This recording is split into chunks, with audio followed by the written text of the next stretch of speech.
Good morning. This is John from the Springs Mennonite Church. I hope you're having a wonderful day here, the first week of the new year. I hope you're looking forward to some really good things happening, and I hope that it'll be a wonderful time for you and the Lord of these next few months. I have a passage I'd like to share with you this morning. It comes from Psalm 33, and it begins with verse 20. Here's what it says. We put our hope in the Lord. He is our hope and our shield. In him our hearts rejoice, for we trust in his holy name. Let your unfailing love surround us, Lord, for our hope is in you alone. Let's talk a minute about hope. What is hope? Well, it's a four-letter word. Seems rather uncomplicated, actually, but yet it's quite complicated. Hope is a feeling. It's an attitude. It's a thought. It's something that can guide us. Hope is really something even far greater than all of that. Hope is the lifeblood of living. So, what do I mean by that? Well, let's use the example of someone who gets sick.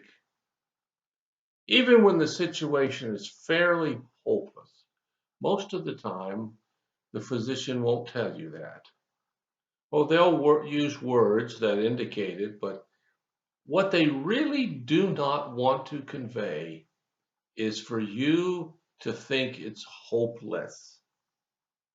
And why is that? Well, because once you lose hope, life is basically over. There's nothing to look forward to. And the medical field knows that patients who lose hope don't survive, they don't recover. Hope is essential to life.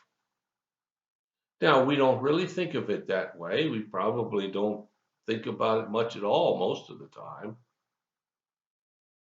But when times get rough or something doesn't work out or there's a tragedy or bad news, hope is the only thing that we have left.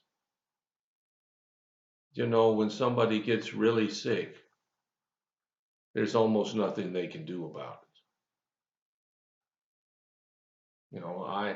I tore my rotator cuff. I couldn't move my arm. There wasn't one thing I could do about that. I couldn't move my arm. I had to find someone who was greater than me, who had the knowledge and the skills and the interest, and who cared about my shoulder to be able to do something and get use of it again. I went to a surgeon who operated. Now, for something like that, it's, reasonably straightforward.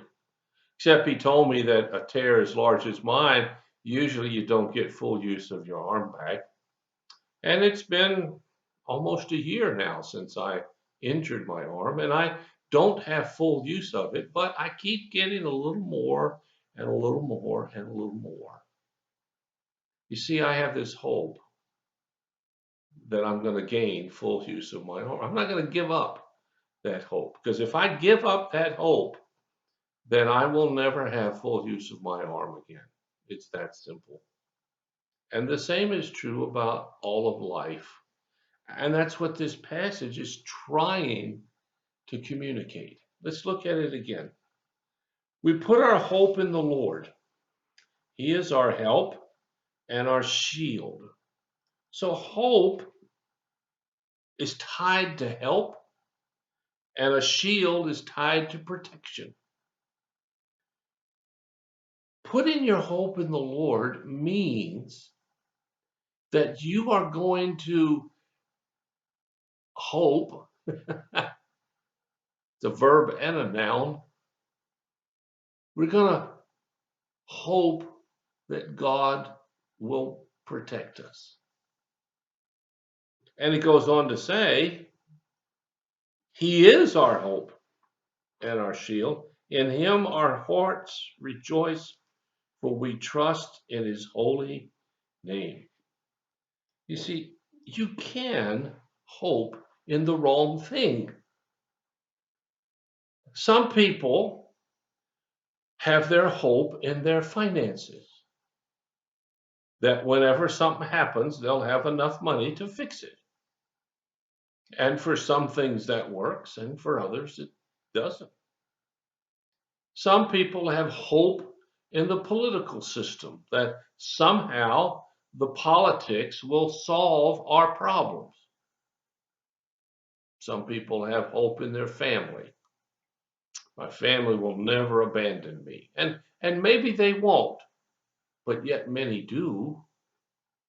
Some have hope in their own abilities. I'm strong, I'm gifted, I got a good mind, I figure things out. What else do I need? And that works as long as you're within the limitations of your abilities. I've had students who hoped they got a good grade, but they didn't have any shield to protect them except their own behavior, and that didn't measure up. And I hated to have to tell students that your grade is not good, but it wasn't, and I couldn't fix it. So this passage is talking about God fixing things, God being our shield, God being the one in whom we trust.